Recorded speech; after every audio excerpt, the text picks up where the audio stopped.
Part 2। Stage पर अंधेरा था।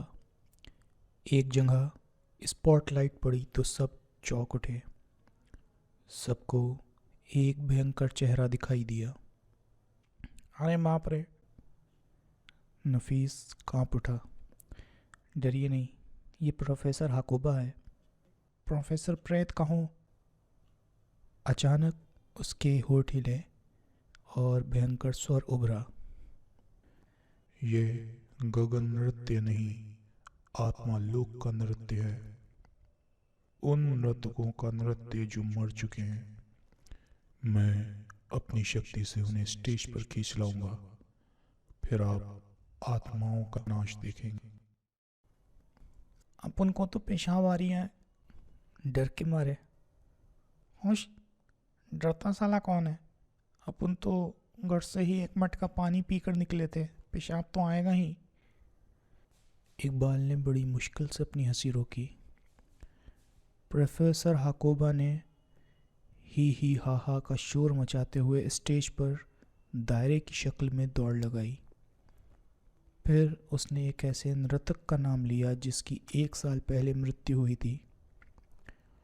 इसी के साथ स्पॉटलाइट गायब हो गई। सारे हॉल में अंधेरा छा गया। कुछ क्षण बाद स्टेज पर मंद नीले प्रकाश का घेरा दिखाई दिया, जिसके मध्य में एक प्रेत आत्मा दिखाई दी।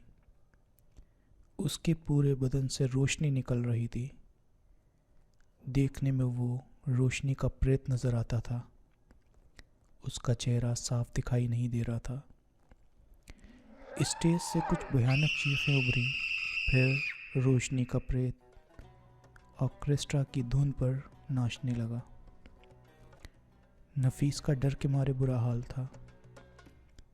इकबाल को लगा जैसे वो मनोरंजन नहीं, उसके मस्तिष्क में खतरे की घंटियां बजने लगीं।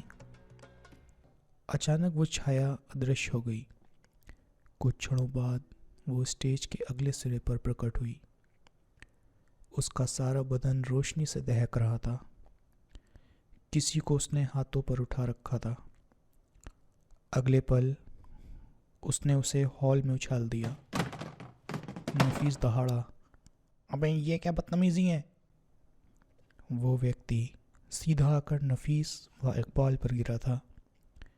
नफीस ने उसे थाम लिया था, जिसके कारण वो फर्श पर नहीं गिरा था। प्रेत! वो व्यक्ति चीखा और फिर बेहोश हो गया।